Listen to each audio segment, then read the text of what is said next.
students, welcome to my channel. Hope you all are doing well. So students, आज हम अपना next topic start करने जा रहे हैं, that is Hooke's law, modulus of elasticity and types of modulus of elasticity. So first हम start करते हैं हुक्स लॉ से. हुक्स लॉ, जैसे कि हमने प्रीवियस वीडियोस में हमने स्ट्रेस स्ट्रेन के टाइप्स किए हैं, उसके बाद हुक्स लॉ आता है. तो जो हुक्स लॉ है ये क्या होता है? ये जो हुक है ये एक साइंटिस्ट का नाम है. स्टूडेंट, ये हुक जो है एक साइंटिस्ट का नाम है. उसने एक लॉ दिया था. उसने क्या बताया था? Stress is directly proportional to strain. अब आप स्ट्रेस की भी डेफिनेशन पढ़ चुके हैं, स्ट्रेन की भी डेफिनेशन पढ़ चुके हैं कि स्ट्रेस क्या होता है, स्ट्रेन क्या होता है. स्ट्रेस मैंने सिंपल वर्ड्स में बताया था, ये एक टाइप का फोर्स ही होता है, रिस्टोरिंग फोर्स एक्टिंग पर यूनिट एरिया. स्ट्रेस क्या होता है? प्रीवियस वीडियोस में मैंने इसको अच्छे से डिस्कस किया है. स्ट्रेस क्या होता है? रिस्टोरिंग फोर्स पर यूनिट एरिया. स्ट्रेन क्या होता है? चेंज. इसका मीनिंग क्या है कि आप किसी भी बॉडी में stress, that is deforming force भी बोल सकते हैं आप उसको, डिफॉर्मिंग फोर्स अप्लाई कर रहे हैं. उसके बाद उस बॉडी में कितना चेंज हो रहा है, उसके बाद उस बॉडी में कितना चेंज हो रहा है, कितना strain, that change is strain. मतलब स्ट्रेस अप्लाई करने के बाद, डिफॉर्मिंग फोर्स अप्लाई करने के बाद उस बॉडी में चेंज कितना हो रहा है, वो क्या होगा? प्रोपोर्शनल. जो स्ट्रेस है वो डायरेक्टली प्रोपोर्शनल होता है स्ट्रेन के. तो हुक साइंटिस्ट था, उसने बताया था कि stress is directly proportional to strain. मतलब जितना आप डिफॉर्मिंग फोर्स अप्लाई कर रहे हो उसी के अकॉर्डिंग उस बॉडी में चेंज होगा. जितना स्ट्रेस उतना ही स्ट्रेन. मतलब जितना आप डिफॉर्मिंग फोर्स अप्लाई करोगे उतना ही उसमें चेंज होगा. जैसे मैं एक एक्सपेरिमेंट से शो करके दिखाती हूँ आपको. मैंने लास्ट आपको दिखाया था स्प्रिंग का एक्सपेरिमेंट. ये देखिए स्प्रिंग, हुक्स लॉ का ये एक्सपेरिमेंट है, ये एपरेटस है हुक्स लॉ का.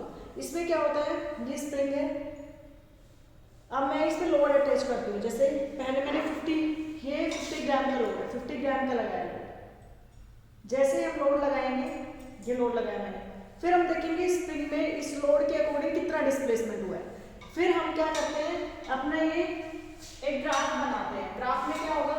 यहाँ पे क्या है? F in kilogram weight. मतलब जो ये फोर्स है ये क्या है? किलोग्राम वेट में है. ये 50 ग्राम का है. ये जो वेट आपका ये 50 ग्राम का है. तो वो रीडिंग है आपकी यहाँ नोट करोगे कि 50 ग्राम पे एक्सटेंशन इन मीटर, कि वो यहाँ से नोट करोगे कि कितना एक्सटेंशन हुआ है. आपको लोड लगाने के बाद इस स्प्रिंग में कितना एक्सटेंशन हुआ है इन मीटर, वो आप नोट करोगे वाई एक्सिस पे. तो यहाँ से आपका क्या आ जाएगा? कितना फोर्स अप्लाई, कितना वेट, उसके कॉरस्पॉन्डिंग एक्सटेंशन कितना है. फिर सेकेंड, अभी 50 ग्राम के लिए किया, फिर आप 50 ग्राम लोड ऐड करोगे इसमें,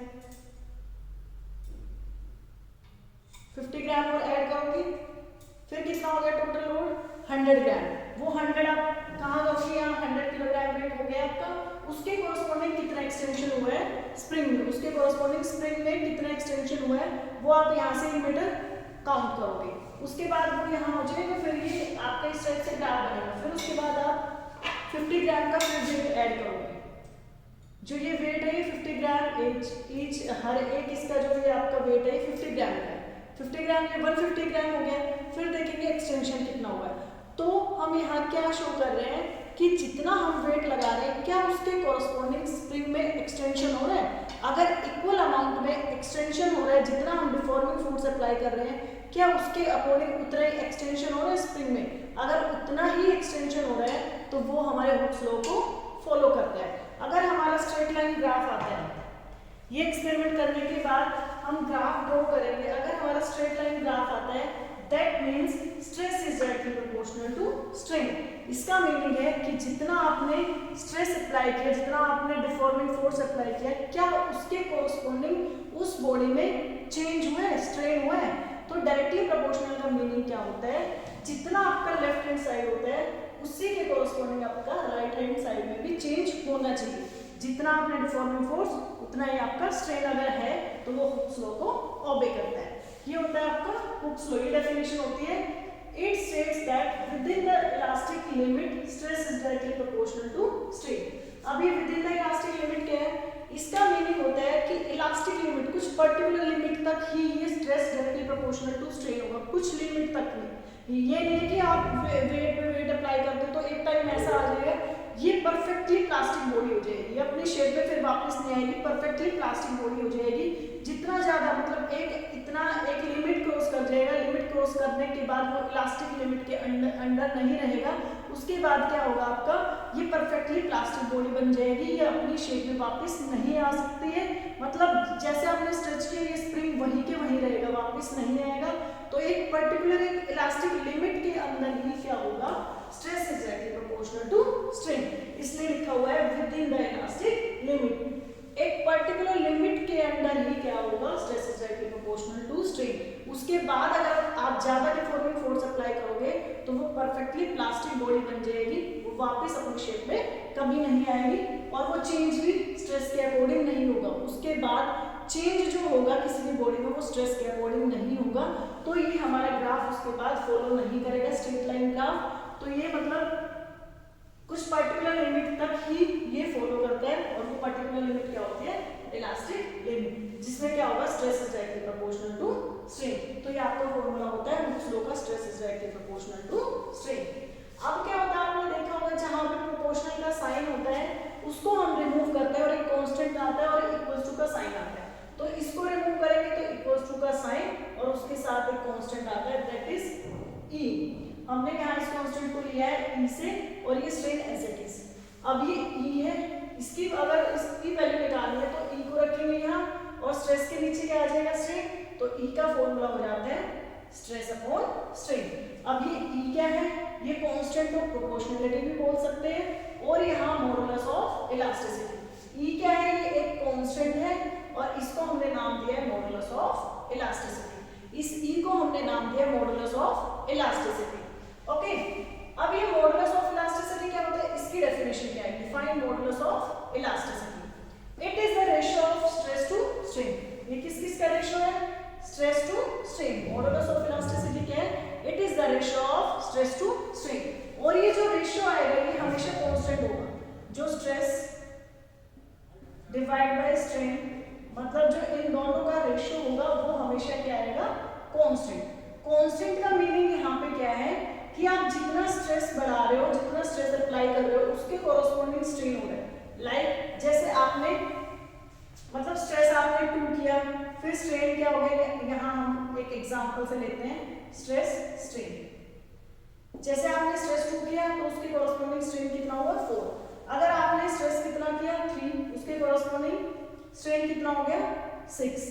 अगर आपने स्ट्रेस मतलब इस टाइप से, अब स्ट्रेस बाय स्ट्रेन का रेशियो देखेंगे तो 2/4, 1/2। इसका रेशियो देखेंगे 3/6 दैट इज 1/2। तो कांस्टेंट आ रहा है ना, तो इस टाइप से है कि जितना स्ट्रेस उसके कोरोस्पोंडिंग स्ट्रेन, तो ये वैल्यू हमेशा क्या आएगी, कांस्टेंट। और वो कांस्टेंट को हमने क्या नाम दिया है, modulus of elasticity. E is constant of proportionality and modulus of elasticity। अब ये modulus of elasticity जो है ये कितने टाइप्स का होता है, modulus of elasticity। इसका मीनिंग यहाँ क्या होता है, अब यहाँ से क्या बता सकते हैं, स्ट्रेस ज्यादा है तो modulus of elasticity भी क्या होगा, ज्यादा। स्ट्रेस ज्यादा तो modulus of elasticity भी ज्यादा। स्ट्रेस कम तो modulus of elasticity भी क्या, कम। अब नीचे से देखेंगे इनवर्सली प्रोपोर्शनल में क्या होता है, स्ट्रेन ज्यादा है तो मॉडुलस ऑफ इलास्टिसिटी कम, स्ट्रेन कम है तो मॉडुलस ऑफ इलास्टिसिटी ज्यादा। या अपोजिट होता है ना, ई स्ट्रेस ज्यादा ई ज्यादा, स्ट्रेस कम ई कम, स्ट्रेन ज्यादा तो ई क्या होगा, कम। इनवर्सली प्रोपोर्शनल में अपोजिट होता है और आमने सामने जो होता है वो सेम होता है, ठीक है। तो यहाँ ये मॉडुलस ऑफ इलास्टिसिटी आपका होता है। उसके बाद ये कितने टाइप्स होते हैं मॉडुलस ऑफ इलास्टिसिटी के, आपके सिलेबस में कितने टाइप्स है, 3 टाइप्स का होता है। फर्स्ट है Young's modulus of elasticity, second bulk modulus of elasticity and third is modulus of rigidity और शियर मॉडुलस भी बोल सकते हैं आप। अब जो यंग्स मॉडुलस ऑफ इलास्टिसिटी है, यंग जो है ये एक साइंटिस्ट का नाम है, उसने मॉडुलस ऑफ इलास्टिसिटी एक मॉडुलस ऑफ इलास्टिसिटी दिया था, एक यंग साइंटिस्ट ने, उसको डिनोट किससे किया, वाई लेटर से। अब ये होता क्या है, ये देखिए किस किस का रेशियो होता है Young's modulus of elasticity, ratio of normal stress to longitudinal strain. आप देखिए जैसे आपके पास ये कोई वायर है या सिलेंड्रिकल रोड है, अब जब भी किसी भी लेंथ में चेंज करना हो ना तो हमेशा स्ट्रेस कौन सा अप्लाई होगा, नॉर्मल स्ट्रेस। जब भी किसी भी ऑब्जेक्ट बॉडी की लेंथ में चेंज होगा तो हमेशा कौन सा स्ट्रेस अप्लाई होगा, नॉर्मल स्ट्रेस। तो इसलिए हमने न्यूमरेटर में क्या लिखा है, नॉर्मल स्ट्रेस। ये किस किस का रेशियो है, normal stress to ratio of normal stress to longitudinal strain. जब भी आप नॉर्मल स्ट्रेस अप्लाई कर रहे हो तो लेंथ में चेंज जरूर होगा। अगर लेंथ में, इसका अपोजिट क्या है, लेंथ में अगर चेंज हो रहा है तो कौन सा स्ट्रेस होगा, नॉर्मल स्ट्रेस। जैसे आपने एक डायग्राम से शो किया है, जैसे स्प्रिंग का भी दिखाया था कि आप नीचे से उसकी लेंथ बढ़ रही है ना, स्प्रिंग की लेंथ बढ़ रही है तो उस पर कौन सा स्ट्रेस है, वो नॉर्मल स्ट्रेस। ये देखिए, ये एक हमने सिलेंड्रिकल रोड ली है तो फोर्स यहाँ भी अप्लाई किया है, यहाँ भी अप्लाई किया है, तो ये इसकी ओरिजिनल लेंथ थी। एल क्या है, इस रोड की ओरिजिनल लेंथ है। और फोर्स अप्लाई करने के बाद, लोड अप्लाई करने के बाद एफ, ये नॉर्मल है ना, इस एरिया के परपेंडिकुलर है तो नॉर्मल स्ट्रेस है, इसलिए किसका रेशियो है, नॉर्मल स्ट्रेस। जब भी नॉर्मल स्ट्रेस अप्लाई होता है किसी भी बॉडी पे तो स्ट्रेन कौन सा होगा, लॉन्जिट्यूडनल स्ट्रेन, या अपोजिट क्या बोल सकते हो, लॉन्जिट्यूडनल स्ट्रेन अगर हो रहा है बॉडी में तो स्ट्रेस कौन सा होगा, नॉर्मल स्ट्रेस। तो ये देखिए, इसकी लेंथ में चेंज हो रहा है, यहाँ ओरिजिनल थी, ये change in length delta L, तो इसलिए बोला है अगर लॉन्जिट्यूडनल स्ट्रेन अगर बॉडी में हो रहा है तो स्ट्रेस कौन सा होगा, नॉर्मल स्ट्रेस। तो यंग्स मॉडुलस ऑफ इलास्टिसिटी क्या है, ratio of normal stress to longitudinal strain. अब नॉर्मल स्ट्रेस का हमने फॉर्मूला बताया था, क्या होता है formula normal stress, F upon A, force पर यूनिट एरिया, रेस्टोरिंग फोर्स पर unit area is normal stress. ये मैंने प्रीवियस वीडियो में normal and tangential shear stress के बारे में अच्छे से बता रखा है, तो आप वहां देख लेना नॉर्मल स्ट्रेस क्या होता है, अगर किसी ने अभी तक वो प्रीवियस वीडियोस नहीं देखी है। तो हमारा नॉर्मल स्ट्रेस क्या होता है, F upon A। अब F क्या है, अप्लाइड फोर्स, ये है F क्या है, अप्लाइड फोर्स, A क्या है, एरिया ऑफ बॉडी, जिस पर कोई लोड आपने अप्लाई किया है, जिस पर फोर्स अप्लाई किया है, तो वो A क्या है आपका, एरिया ऑफ दैट बॉडी। अब लॉन्जिट्यूडनल स्ट्रेन क्या होता है, लॉन्जिट्यूडनल स्ट्रेन प्रीवियस वीडियो में करा रखे हैं, types of strain, change in length divided by original length is longitudinal strain. अब रेशियो है तो कैसे लिखेंगे, रेशियो, ये क्या है नॉर्मल स्ट्रेस, ये क्या है लॉन्जिट्यूडनल। अब इसका रेसिप्रोकल करेंगे तो ये तो जस्ट न्यूमरेटर में ही रहेगा, इसका reciprocal L by delta L, तो आपका फॉर्मूला क्या बन जाता है, FL A डेल्टा L। अब क्या होगा, ऐसा यूनिट अगर लिखते हैं, ऐसा यूनिट फोर्स की क्या होती है, न्यूटन, एरिया की क्या होती है, मीटर स्क्वायर।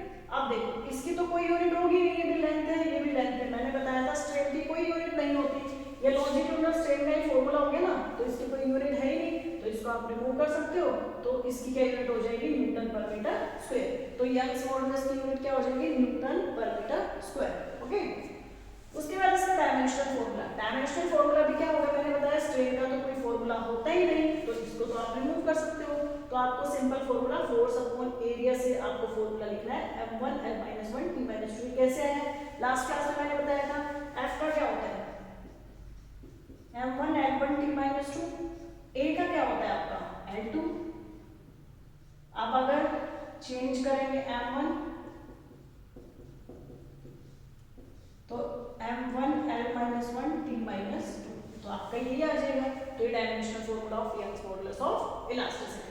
ओके, तो इससे पता चलता है यंग्स मॉडुलस किस बॉडी का ज्यादा है, किसका कम है, किसका यंग्स मॉडुलस ज्यादा होगा, जो मतलब अपने डिफिकल्टी होगी डिफॉर्मेशन में, लेंथ को चेंज करने में जिसमें डिफिकल्टी ज्यादा होगी ना, उसका यंग्स मॉडुलस ज्यादा होगा। जिसकी लेंथ में डिफिकल्टी होगी डिफॉर्मेशन करने में, डिफॉर्म करने में, लेंथ को चेंज करने में जिसमें ज्यादा डिफिकल्टी होगी, उसका यंग्स मॉडुलस ऑफ इलास्टिसिटी ज्यादा होगा। तो ये आपका यंग्स मॉडुलस ऑफ इलास्टिसिटी। तो आपको बस ये ध्यान रखना है, अगर लॉन्जिट्यूडनल स्ट्रेन है तो उसके कोरस्पॉन्डिंग कौन सा स्ट्रेस अप्लाई किया होगा, कौन सा स्ट्रेस होगा उस बॉडी में, नॉर्मल स्ट्रेस। जब भी लेंथ में चेंज होता है हमेशा नॉर्मल स्ट्रेस होगा। ओके, बस ये आपको यहाँ याद रखना है। उसके बाद आपका second bulk modulus of elasticity, इसको हम डिनोट करते हैं K लेटर से। ओके, अब ये जो तीनों है ना, ये रेशियो होते हैं स्ट्रेस और स्ट्रेन के रेशियो होते हैं, क्योंकि यही तो है ना हमारा E = स्ट्रेस बाय स्ट्रेन। तीनों डेफिनेशन में स्ट्रेस और स्ट्रेन का रेशियो होगा, बट हमें देखना है कि कौन सा स्ट्रेस है उसके कोरस्पॉन्डिंग कौन सा स्ट्रेन होगा, या कौन सा स्ट्रेन है उसके कोरस्पॉन्डिंग कौन सा स्ट्रेस अप्लाई हुआ होगा। हम तीनों डेफिनेशन में स्ट्रेस और स्ट्रेन का रेशियो लिखेंगे, तीनों डेफिनेशन में देखो, stress upon strain, stress upon strain.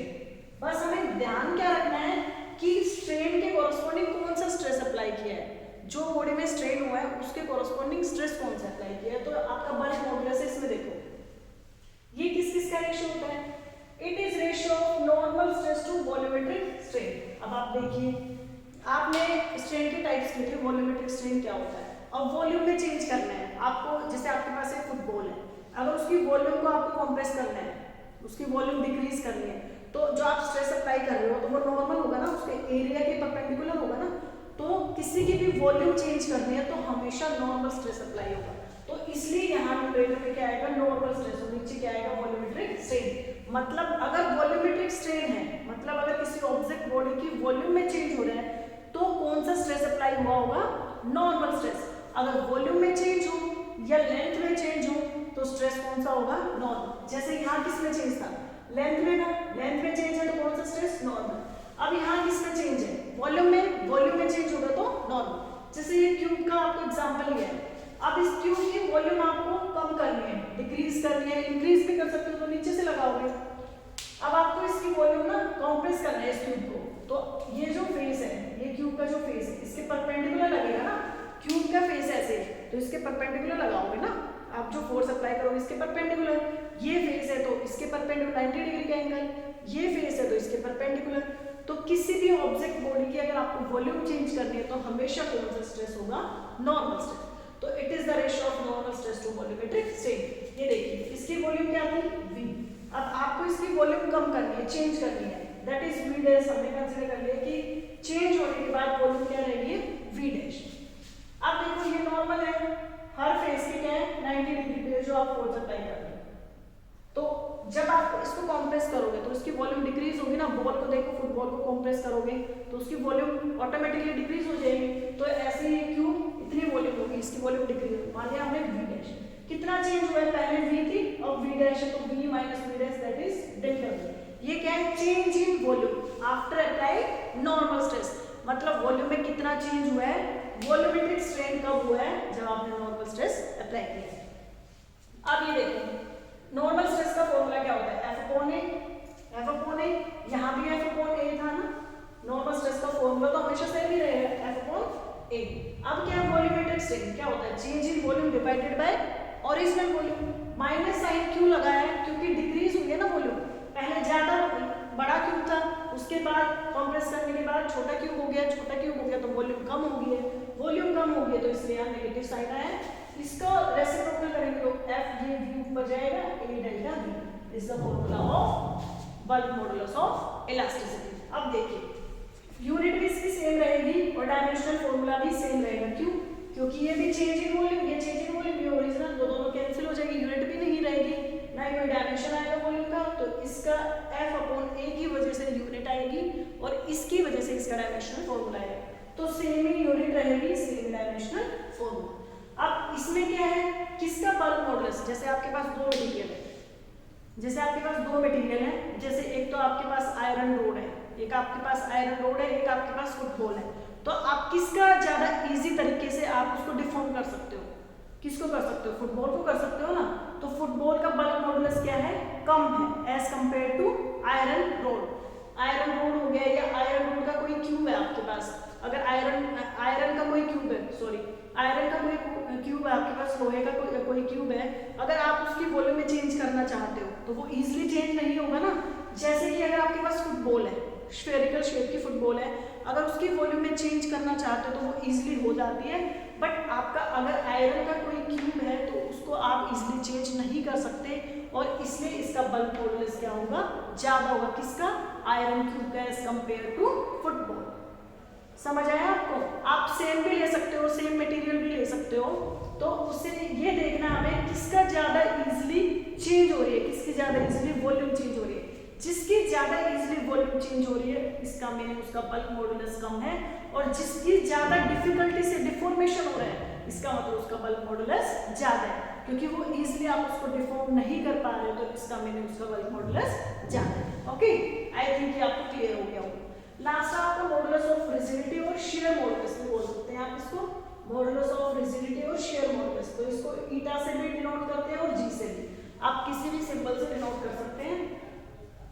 अब देखिए जितने भी मैंने कराए ये रेशियो है, modulus of elasticity stress by strain, Young's modulus normal stress by longitudinal strain, bulk modulus normal stress by volumetric strain, ये भी किसी न किसी का रेशियो, ये किसका रेशियो है, अब नाम से पता चलता है शियर। अब मैंने शियर स्ट्रेस भी कराया आपको, शियर स्ट्रेस मतलब टेंजेंशियल स्ट्रेस को ही हम बोलते हैं शियर स्ट्रेस। उसमें क्या बताया था शियर स्ट्रेस में कि आप एक पर्टिकुलर, जैसे मैंने बुक का एग्जांपल लिया था, एक पर्टिकुलर सरफेस में आप फोर्स अप्लाई करते हो टू दैट सरफेस 0 डिग्री का एंगल बनता हो। जैसे मैंने बुक का एग्जांपल दिया था, ये ऐसे करके बताया था कि इस सरफेस पे, पर्टिकुलर सरफेस पे जो आप इसके पैरेलल जो फोर्स अप्लाई करते हो, पैरेलल, उसको बोलते हैं हम शियर स्ट्रेस या टेंजेंशियल स्ट्रेस। और वो फोर्स अप्लाई करने के बाद इस बुक में कितना डिफॉर्मेशन होता है, वो डिफॉर्मेशन यहाँ से, ये बताया था कल की ही क्लास में मैंने बताया था, ये शियर स्ट्रेन क्या होता है, मतलब टेंजेंशियल स्ट्रेस अप्लाई करने के बाद या शियर स्ट्रेस अप्लाई करने के बाद उसमें कितना डिफॉर्मेशन होता है, उसकी शेप में कितना चेंज आता है without any change in volume. उसकी वॉल्यूम चेंज नहीं होगी, जस्ट उसकी शेप चेंज होगी। कब? जब आप टेंजेंशियल स्ट्रेस अप्लाई करते हो किसी भी सरफेस पे, अप्लाई करने के बाद उसकी जो स्ट्रेन है उसकी डिफॉर्मेशन कितनी होती है। जैसे इस बुक में कितना डिफॉर्मेशन होगा अगर मैं ये स्ट्रेस अप्लाई करती हूँ, तो बुक का एग्जांपल कल बताया था। ये देखो, जैसे ऊपर वाले सरफेस पे हम ये टेंजेंशियल स्ट्रेस अप्लाई कर रहे हो तो कितना डिफॉर्मेशन हो रहा है, बुक के बेसिस में कितना डिफॉर्मेशन होता है, कितना डिस्प्लेस कर रही है वो अपने पर्टिकुलर एक फिक्स प्लेन से कितना डिस्प्लेस कर रही है। ये देखो टेंजेंशियल स्ट्रेस, शियर स्ट्रेन। अब ये कैसे पता चलेगा, यही तो हो गया ना, शियर स्ट्रेन कब होगा, जब आप टेंजेंशियल स्ट्रेस अप्लाई करोगे। यही तो होता है ना, जब आप ऐसे फोर्स अप्लाई करोगे तभी तो शियर स्ट्रेन आएगा ना। तो आपको ये ना रटने की जरूरत नहीं है, क्रैमिंग करने की जरूरत नहीं है, आपको ये देखना है कि स्ट्रेन कौन सा हो रहा है और उसके कोरस्पॉन्डिंग स्ट्रेस कौन सा अप्लाई किया होगा। मैंने बताया वॉल्यूमेट्रिक स्ट्रेन कब होगा, जब नॉर्मल स्ट्रेस अप्लाई करोगे। लॉन्जिट्यूडनल स्ट्रेन कब होगा, जब आप नॉर्मल स्ट्रेस अप्लाई करोगे। अब यहाँ शियर स्ट्रेन कब होगा, जब आप शियर स्ट्रेस अप्लाई करोगे। शियर स्ट्रेस को ही हम बोलते हैं टेंजेंशियल स्ट्रेस। तो आपको ऐसे याद करने, ये आपको क्रैमिंग करने की जरूरत नहीं है, रटने की जरूरत नहीं है, आपको भी पता होना चाहिए कि कौन से स्ट्रेन में कौन सा स्ट्रेस अप्लाई होता है। तो ये टेंजेंशियल स्ट्रेस, शियर स्ट्रेन, ये कल भी मैंने बताया ना। तो इसका फॉर्मूला क्या हो जाता है, स्ट्रेस तो हमेशा F/A है, तीनों डेफिनेशन से स्ट्रेस का फॉर्मूला F/A, F/A, यहाँ भी क्या रहेगा F/A। और शियर स्ट्रेन रेशियो कितना है, शियर स्ट्रेन उसको हमने डिनोट किया था थीटा से, तो F/A डिवाइडेड बाय थीटा, तो F/A थीटा। इसकी यूनिट भी, इसका डायमेंशनल फॉर्मूला भी सेम ही रहेगा जो बल्क मॉडुलस का और जो यंग्स मॉडुलस ऑफ इलास्टिसिटी है। तो आपको एक चीज ध्यान में रखनी है, वो क्या है कि इसकी यूनिट भी सेम और इसका डायमेंशन फॉर्मूला भी सेम, इसकी यूनिट भी सेम, डायमेंशन फॉर्मूला भी सेम, इसकी यूनिट भी सेम, डायमेंशन फॉर्मूला भी सेम। तीनों मॉडुलस ऑफ इलास्टिसिटी का डायमेंशन फॉर्मूला भी सेम और यूनिट भी सेम, बस ये रेशियो चेंज होगा। और रेशियो कैसे पता लगाना है, स्ट्रेन कौन सा हुआ है उसके कोरस्पॉन्डिंग आप कौन सा स्ट्रेस अप्लाई करोगे, ये दो का रेशियो। अब ये क्या है, मॉडुलस ऑफ रिजिडिटी, मतलब शियर मॉडुलस, कि वो अपनी शेप में, जो अपनी शेप में अच्छा, मतलब डिफिकल्टी इन डिफॉर्मेशन किस में ज्यादा होती है, डिफिकल्टी इन डिफॉर्मेशन सॉलिड में ज्यादा होती है। तो सॉलिड के केस में क्या होगा, आपका मॉडुलस ऑफ रिजिडिटी ज्यादा होगा, क्योंकि उसकी शेप में चेंज कर सकते हो ना। तो सॉलिड के केस में ये एप्लीकेबल है मॉडुलस ऑफ रिजिडिटी या शियर मॉडुलस। तो जिसकी शेप को आप इजीली चेंज कर दोगे उसका मॉडुलस ऑफ रिजिडिटी क्या होगा, कम होगा। और जो difficulty in deformation, difficulty in change होगा, डिफिकल्टी इन चेंज, आप किसी की शेप को इजीली चेंज नहीं कर पा रहे तो उसका मॉडुलस ऑफ रिजिडिटी क्या होगा, ज्यादा। ओके, आई थिंक स्टूडेंट्स ये सब आपको क्लियर हो गया होगा। अगर किसी भी स्टूडेंट को अब भी डाउट है तो आप कमेंट सेक्शन में कमेंट करके बता सकते हैं। Thank you.